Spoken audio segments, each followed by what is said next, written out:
Gracias, Señor, te damos por esa oportunidad tan maravillosa que tú nos das de estar juntos, porque es en la armonía, es en el estar juntos, Señor, donde tú envías una bendición especial.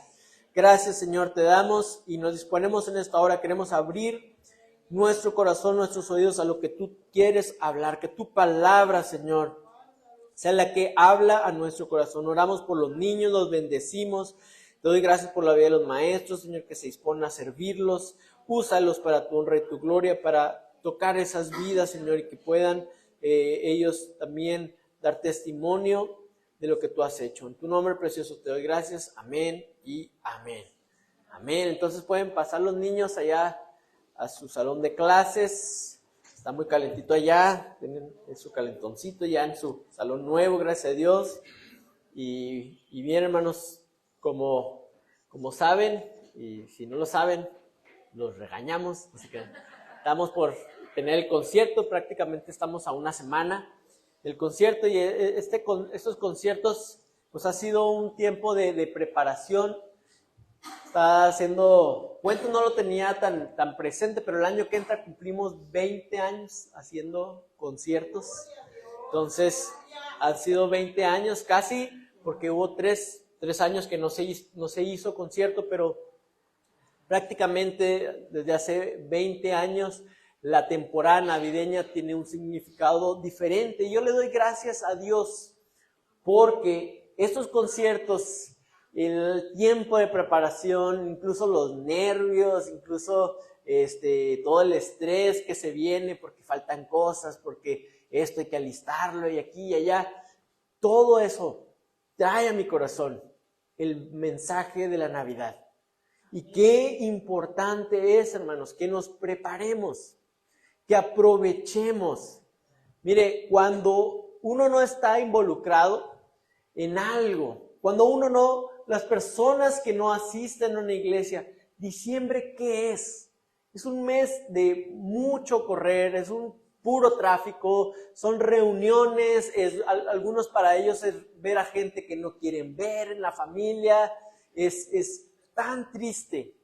Y sobre todo, hermanos, es una oportunidad perdida de encontrarse con el Rey de Reyes.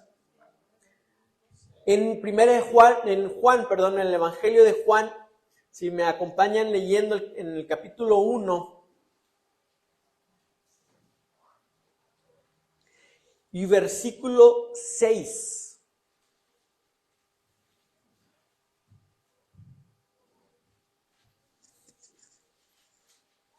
Juan, el Evangelio de Juan, capítulo 1, versículo 6, dice: hubo un hombre enviado de Dios, el cual se llamaba Juan. Este vino por testimonio, para que diese testimonio de la luz, a fin de que todos creyesen por él. No era él la luz, sino para que diese testimonio de la luz. Aquella luz verdadera que alumbra a todo hombre, venía a este mundo. En el mundo estaba, y el mundo por él fue hecho, pero el mundo no le conoció. A lo suyo vino, y los suyos no le recibieron. Mas a todos que le recibieron, a los que creen en su nombre, les dio potestad de ser hechos hijos de Dios, los cuales no son engendrados de sangre, ni de voluntad de carne, ni de voluntad de varón, sino de Dios. Y aquel Verbo fue hecho carne y habitó entre nosotros, y vimos su gloria como del unigénito del Padre, lleno de gracia y de verdad. Juan dio testimonio de él y clamó diciendo: este es de quien yo decía, el que viene después de mí es antes de mí, porque era primero que yo.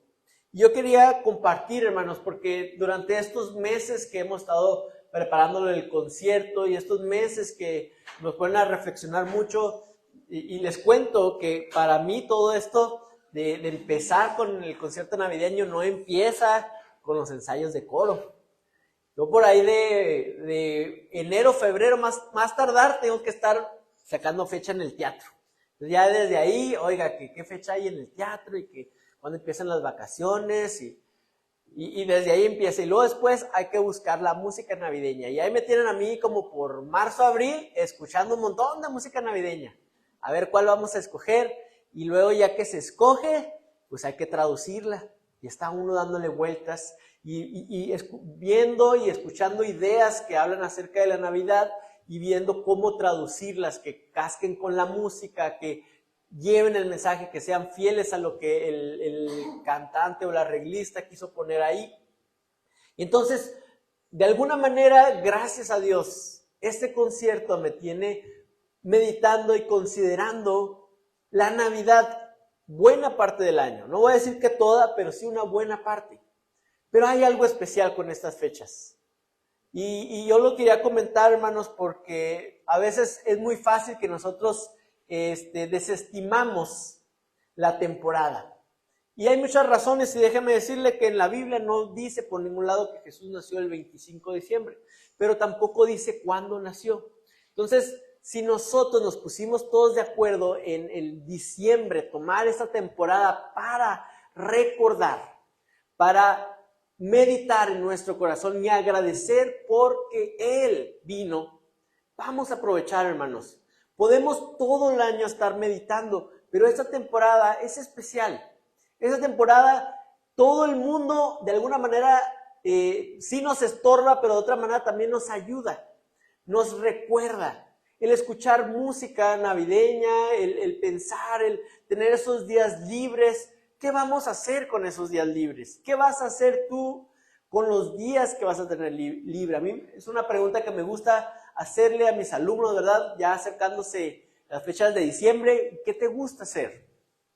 Y es una importante pregunta que todos necesitamos hacernos. ¿Qué vas a hacer con estos días, con esta temporada, en las reuniones? ¿Qué oportunidades nos da Dios en esa temporada? Y fíjense cómo Dios tuvo un especial cuidado por enviar a alguien llamado Juan el Bautista a que preparara la llegada. El pueblo de Dios había sido escogido. Dios los había escogido y dice que Dios los amó. Y los preparó como un pueblo por el cual iba a venir Cristo Jesús, por el cual iba a venir el Mesías. Pero el momento de su llegada estaba cerca y no estaban listos. Incluso Juan dicta la sentencia de que no lo recibieron, de que se perdieron la oportunidad, de que la luz vino y ellos no se enteraron, ellos no la recibieron. Pero Dios, hermanos, en un corazón que se desborda de amor por su pueblo, por el mundo, Él preparó a una persona para que viniera y pudiera anunciar que el reino de los cielos se estaba aproximando. Este era Juan el Bautista. Yo estoy seguro que usted conoce la historia de cuando su padre se entera que va a nacer. Y recordarán que eran personas mayores, tanto él como su esposa Elizabeth, que no podían tener hijos y le toca la suerte. Estaba yo leyendo que tocar la suerte de quemar incienso delante de la presencia del Señor podía ser que solamente una vez en toda la vida de un sacerdote le sucediera. Había diferentes roles, dice que era por suerte, era por turno. Entonces había diferentes roles, algunos incluían la limpieza, otros la preparación del altar, de matar los animales, todo lo que hacían de la carne y la grosura, y usted lo ha leído. Pero había ese privilegio y había esa actividad la cual también se sorteaba, que era el presentar incienso delante de la presencia de Dios. Y a este hombre le tocó en suerte. ¿Qué momento de su vida le tocó? Es un momento cuando él ya estaba grande. Era un momento cuando él a lo mejor había pasado toda su vida en servicio al templo, sirviendo con la ley, diferentes turnos. Pero en esta ocasión, y la Biblia lo deja registrado, que por suerte le tocó a él quemar incienso. Y estaba él solo delante de la presencia de Dios cuando recibe este anunciamiento de un ángel de que iba a tener un hijo. Y él duda. Y es castigado. Y no sé si a usted le produce un poquito como de problema el ver que Zacarías, padre de Juan el Bautista, ¿verdad?, al momento de no creer la palabra del ángel queda mudo. Y es sorprendente porque nos ponemos nosotros a pensar ¿Cuántas veces nuestra falta de fe, cuántas veces no le creemos a Dios y Dios actúa con paciencia para con nosotros? ¿Cuántos le damos gracias a Dios por su paciencia con nosotros frente a nuestra falta de fe? Con Zacarías fue algo muy particular. Y la duda que tuvo Zacarías es que ellos ya estaban muy grandes. Y si se fija, ya nada más de como un pequeño comentario. De alguna manera podría parecer que María, cuando recibe la visita de un ángel, ella también duda, porque dice, pues, ¿cómo podría ser esto? Pero ella no recibe una reprimenda de parte del ángel, ¿verdad? El ángel no la regaña a ella por eso. Y a lo mejor una de las cosas que pensaba yo que son diferentes es que Zacarías tenía el ejemplo de Abraham y Sara.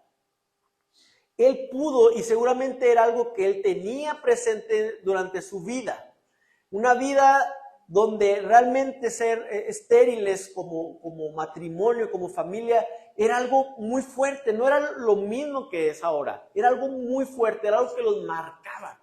Pero yo estoy seguro que él tenía en su corazón la historia de Abraham y Sara, y no sé cómo la vería él, no sé cómo la analizaría, lo pensaba, pero en el momento de recibir la palabra del ángel, toda esa historia y todo lo que él conocía acerca de Abraham y Sara pudo haber hecho clic, pero hubo algo que impidió.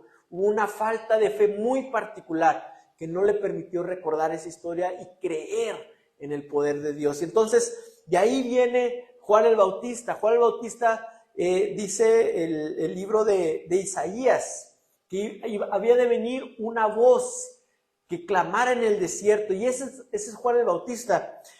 No sé cuántos han escuchado, a mí me gusta mucho el oratorio del Mesías de Händel. ¿Cuántos lo han escuchado? Al menos han escuchado el aleluya, yo creo en todo el aleluya, aleluya. Bueno, pues esa música pertenece a un oratorio que se llama El Mesías, y es una pieza muy interesante porque son puros textos bíblicos, y lo que Händel quiso de alguna manera hacer es poner la historia de la redención cantando y poniendo música con el personaje principal que es Cristo Jesús. Y entonces él empieza con la primera parte que se le conoce como la Anunciación, y a mí me gustaría que leyéramos un poquito de lo que quisieron escoger, y si me lo permite, recomendarle que lo escuche, al menos en esta temporada. La primera parte, ¿verdad?, es la Anunciación, y empieza él con Isaías 40. Isaías 40 dice: consolaos, consolaos, pueblo mío, dice vuestro Dios. Hablad al corazón de Jerusalén, decidle a voces que su tiempo es ya cumplido, que su pecado es perdonado, que doble ha recibido de la mano de Jehová por todos sus pecados. Vos que clama en el desierto, preparad camino a Jehová, enderezad calzada en la soledad a nuestro Dios. Todo valle sea alzado y bájese todo monte y collado, y lo torcido se enderece y lo áspero se allane, y se manifestará la gloria de Jehová, y toda carne juntamente la verá, porque la boca de Jehová ha hablado. De ahí, bueno, son los primeros textos, pero lo divide con diferente música. Y a mí me llama la atención, hermanos, porque estaba yo meditando acerca de esto, cómo nos preparamos nosotros para la venida de Jesús. Y cuando a veces leemos algunas de las profecías que ahora conectamos directamente con Jesús, vemos que su cumplimiento no es completo de alguna manera, su cumplimiento no fue total. Vayamos, por ejemplo, otro de los textos que viene ahí es en Malaquías 3, y de hecho esto lo cita Zacarías. Zacarías, cuando ya nace Juan el Bautista y él puede hablar, él empieza a declarar una bendición por lo que estaba sucediendo, y cuando se refiere a su hijo, él menciona Malaquías 3. Malaquías es el último libro del Antiguo Testamento, y con esto Zacarías estaba conectando, ¿verdad? Estaba conectando el Antiguo Testamento con lo que estaba sucediendo en ese momento. Y en Malaquías 3 dice: he aquí yo envío mi mensajero, el cual preparará el camino delante de mí, y vendrá súbitamente a su templo el Señor, a quien vosotros buscáis, y el ángel del pacto a quien deseáis vosotros. He aquí viene, ha dicho Jehová de los ejércitos. ¿Y quién podrá soportar el tiempo de su venida? ¿O quién podrá estar en pie cuando Él se manifieste? Porque Él es como fuego purificador y como jabón de lavadores. Y se sentará para afinar y limpiar la plata, porque limpiará a los hijos de Leví. Los afinará como a oro y como a plata, y traerán a Jehová ofrenda en justicia. Y será grata a Jehová la ofrenda de Judá y de Jerusalén, como en los días pasados y como en los años antiguos. También este es uno de los pasajes que usa Händel al hablar del Mesías. Pero cuando vemos la profecía completa y analizamos la vida de Cristo Jesús, vemos por qué a lo mejor fue difícil para los judíos identificar a Jesús con esta figura mesiánica. Porque cualquiera que conociera las profecías y viera que el Señor venía como fuego a purificar a los hijos de Leví, imagínense qué nos podríamos imaginar usted y yo. Si estaba el sacerdocio, los levitas, en ese entonces sí estaban funcionando, ¿verdad? Y decía que Dios venía a purificarlos. Y entonces viene Jesús y pareciera que no cumple nada de eso.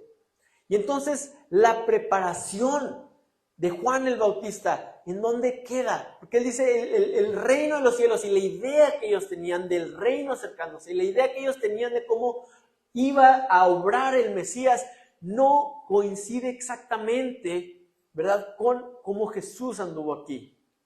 Se lo imaginaban de una manera diferente. Por eso es que encontramos a Juan casi al final de sus días en una prisión, mandando a algunos de sus discípulos preguntarle a Jesús. ¿Qué fue lo que le mandó preguntar Juan a Jesús? ¿Recuerda esa historia? ¿Eres tú? Ajá. ¿O si esperábamos a otro? ¿De dónde salió esta pregunta, hermanos?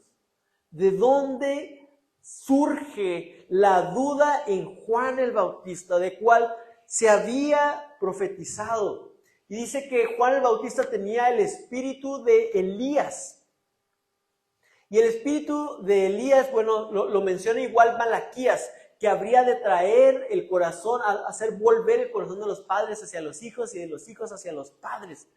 Y el espíritu de Elías fue, cuando vemos la vida de Elías, vemos que él vivió en un tiempo en donde el pueblo de Israel estaba muy alejado de Dios. Y entonces sucede algo tremendo. ¿Recuerdan la historia en el Monte Carmelo? Cuando él se pone a desafiar a todos los profetas y los sacerdotes de Baal contra él solo y hacen este concurso, competencia a ver qué Dios iba a responder con fuego. Y después de que sucede eso, viene una victoria aplastante, ¿verdad? De Elías. Dice que mataron a todos los profetas de Baal. Y se viene algo tremendo. Y después encontramos a Elías igual deprimido. Encontramos a Elías después de haber hecho esta gran obra deprimido. Que ya no quiere continuar, cansado, deseando incluso la muerte. Y a mí me sorprende eso porque la Biblia conecta a Elías con Juan el Bautista. Y enumera o describe su ministerio en esta tierra. Y era un ministerio de hacer volver, era un ministerio de preparar el camino. Pero los dos personajes pasan por un tiempo muy oscuro y muy difícil, sin importar que ya habían cumplido su misión. Y hermanos, cuando yo veo, por ejemplo dice en Isaías 40, ¿verdad?, que todo valle se ha alzado y todo monte se ha bajado y se manifestará la gloria de Jehová. Pues, ¿qué pensaría la gente viviendo en el tiempo de Jesús? ¿Qué significaba que la gloria de Jehová se iba a manifestar? Porque Jesús estuvo aquí, Jesús anduvo aquí, Él estuvo sanando, pero la duda pues estaba ahí toda la gente. ¿Y de qué parecería que pudiéramos pensar? ¿De qué sirvió que Juan estuviera anunciando si a Jesús finalmente murió solo? ¿De qué sirvió que se preparara el camino? ¿O se preparó o no se preparó? Yo realmente estaba considerando esto? ¿Se preparó o no se preparó? Cuando usted lee el ministerio de Jesús, ¿estaba el camino preparado? Y cuando pensamos, tenemos una idea de cómo debe ser un camino preparado, nos damos cuenta, hermanos, en el Evangelio, que nuestra idea de un camino preparado no es la idea de Dios de un camino preparado. No lo fue ni siquiera para aquellos que fueron enviados. No lo fue ni siquiera tan claro para Juan el Bautista de saber que la tierra estaba lista, que lo áspero se había allanado y lo torcido se había enderezado. No lo estaba, no lo parecía. Y usted lo puede ver en el pueblo. Seguían a Jesús por lo que les daba. Seguían a Jesús por los milagros que hacía. Pero no, parecería que no estaban preparados. Y cuando vemos el ministerio de Jesús completamente, no vemos la gloria de Dios manifestarse, como dijo el profeta Isaías. Y eso a mí me pone a pensar, hermanos, cómo nosotros tenemos una idea de preparar, y cómo Dios tiene una idea para preparar. Estaba meditando y a lo mejor tiene que ver, a lo mejor no, si me lo permite decirlo. Pero cuando yo leo, ¿verdad? Que todo valle sea alzado y bájese todo monte y collado, y lo torcido se enderece y lo áspero se allane. Desde el 3, voz que clama en el desierto, preparad camino a Jehová, enderezad calzada en la soledad a nuestro Dios. Y después lo que acabo de leer, preparad un camino, y la gloria de Dios iba a manifestar. Jesús no necesitaba un camino así, pero hay un comentario, no sé si usted lo ha escuchado, pero la gente que estudia históricamente el cristianismo dice que fue un momento en la historia de la humanidad muy particular, que es conocido históricamente como la paz romana. Y era un momento en donde el Imperio Romano, teniendo control de gran área del mundo, y se habían empeñado ellos en hacer caminos. Y que gracias a todos esos caminos y toda esa estabilidad de algún momento, se pudo extender el Evangelio. No sé si usted lo había escuchado, yo lo había escuchado en cursos y clases sobre historia, el cristianismo. Y cuando yo leo esto, a lo mejor no encontramos a Jesús llegando y necesitando un camino preparado. Y no vemos la gloria de Jehová hacerse manifiesta, a lo mejor de manera visual para todos. Pero algo se había preparado, algo estaba listo, hermanos. Y la idea de Juan Bautista y nuestra idea no siempre se va a correlacionar con la idea de Dios. Pero entonces abre la pregunta, hermanos, ¿qué necesitamos hacer nosotros? ¿Cómo me preparo yo para la venida de Jesús?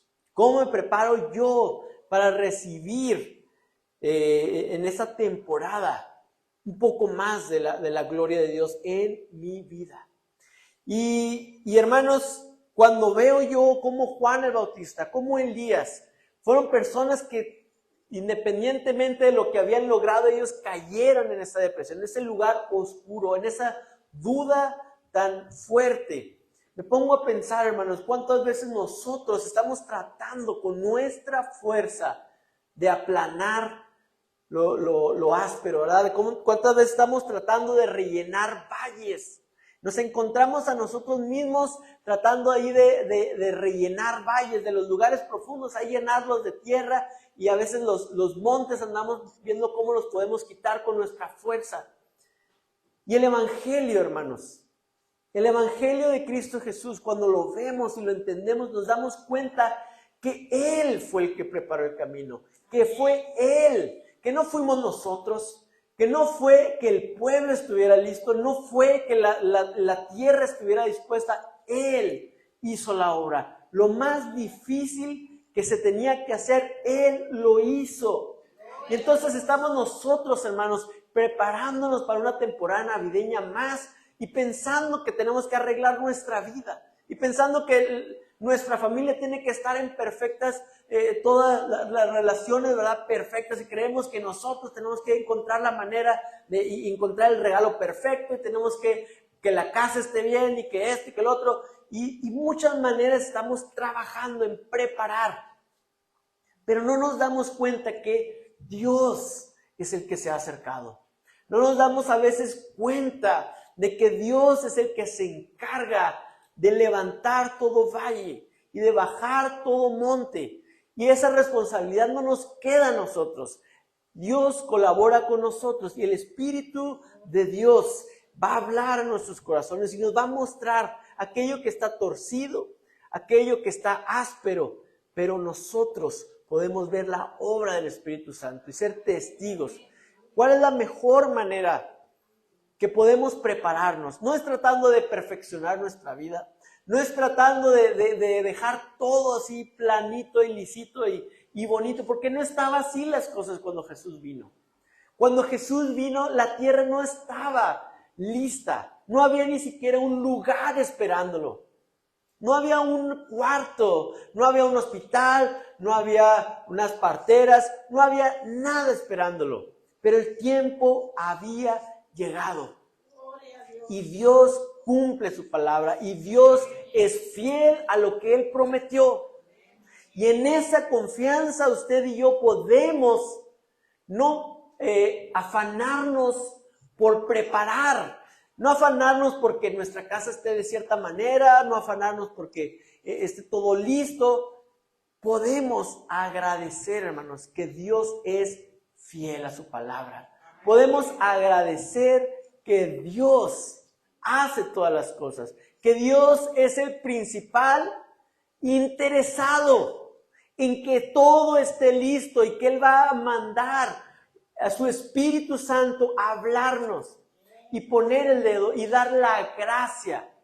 Juan, ahí en lo que leíamos al principio, dice que nosotros tomamos gracia sobre gracia.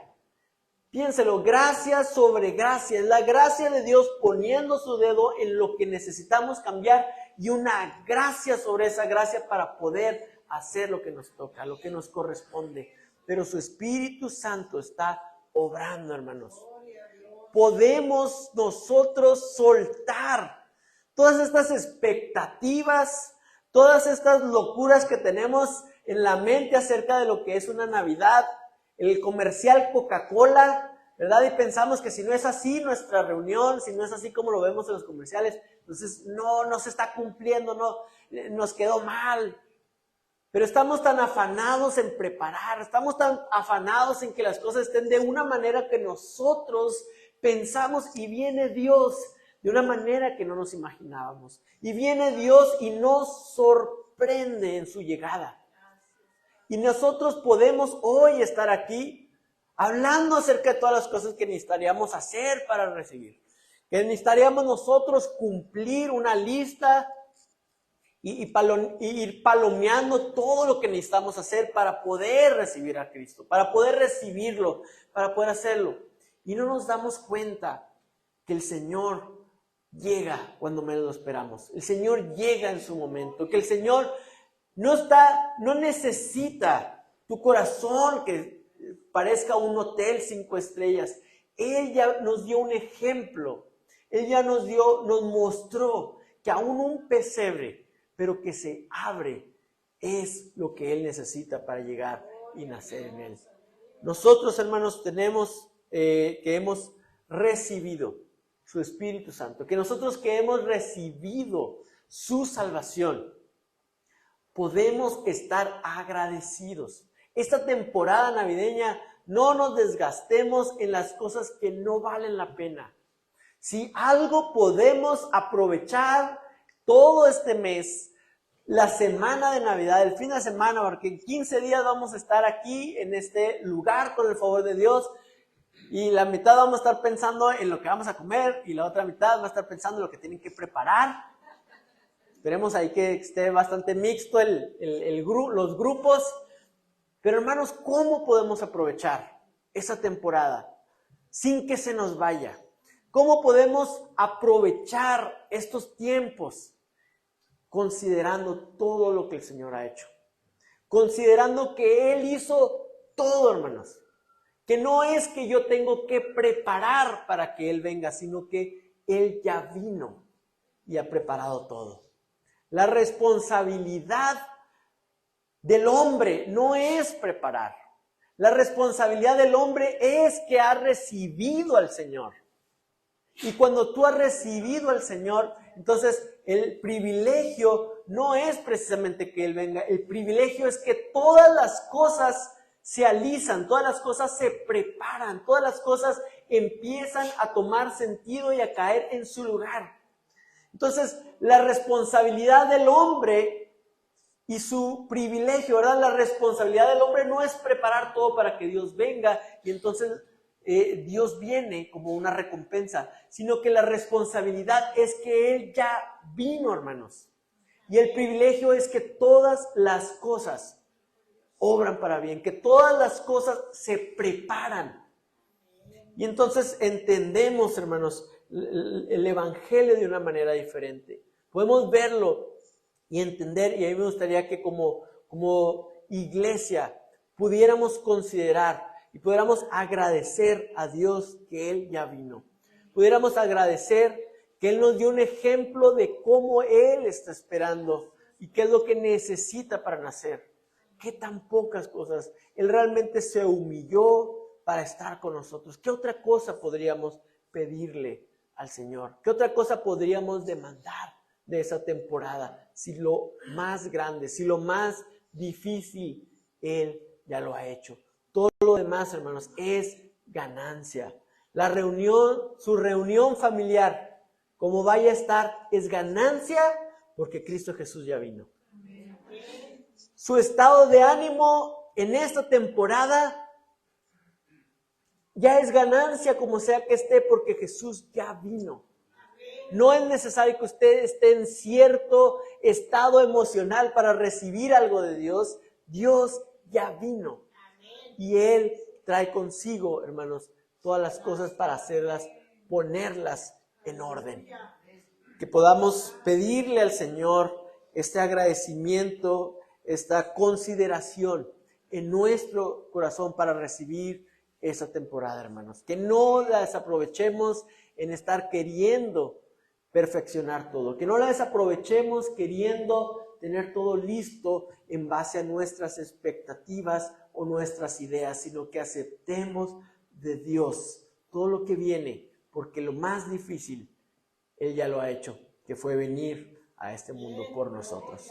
Amén. ¿Qué les parece si nos ponemos de pie y le damos gracias al Señor por lo que Él está haciendo, por lo que Él quiere hacer?